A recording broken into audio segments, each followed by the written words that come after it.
सांगलीत फोफावलेला नशेचा बाजार ही केवळ आर्थिक साखळी नाही, यामागे एक पिढी बर्बाद करण्याचं नियोजित षडयंत्र आहे। यामागे जिहादी शक्तींचा बिमोड करण्यासाठी जिल्हा प्रशासन आणि पोलिसांनी मवाळ भूमिका सोडली पाहिजे। आम्ही पोलिसांना नशा बाजारातील दलाल आणि अड्ड्यांची नावे देतो, त्यांनी दसऱ्यापर्यंत कारवाई करावी, अन्यथा आम्ही रस्त्यावर उतरू, असा इशारा भाजपा किसान मोर्चाचे प्रदेश उपाध्यक्ष आणि नशामुक्ती सांगली मोहिमेचे निमंत्रक पृथ्वीराज पवार यांनी दिलाय। पवार म्हणाले, नशामुक्त सांगली अभियानाला 1 महिन्यापूर्वी आम्ही प्रारंभ केला होता। आजपासून लोक संपर्काची मोहीम राबवली आहे। प्रत्येक सांगलीकर या संकटात भरडला जातोय। आता सांगलीकरांची एकजूटच या रावणाचं दहन करेल, असा विश्वास त्यांनी व्यक्त केलाय।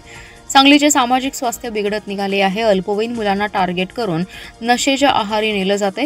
गांजा गोळ्या सहज आणि कमी किमतीत उपलब्ध केल्या जात आहेत। मॅफेड्रोनचा 300-400 कोटींचा साठा कुपवाडमध्ये येतो, हे सहज घडत नाही। तरुण नशेचे इंजेक्शन घेत आहेत, बटन गोळ्या खात आहेत, त्यातून खून, वाटमारी, चोरी, सोनसाखळी असा अनेक गंभीर गुन्हे घडत आहेत।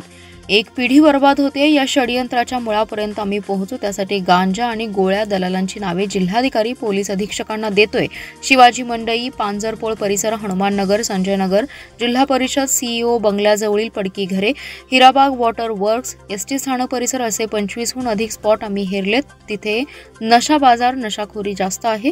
जिल्हाधिकाऱ्यांनी कडक भूमिका घ्यावी, स्वतंत्र पथकाला ऍक्टिव्ह करून कारवाईचा धडाका लावावा, त्याच्या मुळावर घावा घाला, अन्यथा आम्ही रस्त्यावर उतरण्याचा इशारा किसान मोर्चाचे प्रदेश उपाध्यक्ष पवार यांनी दिलाय।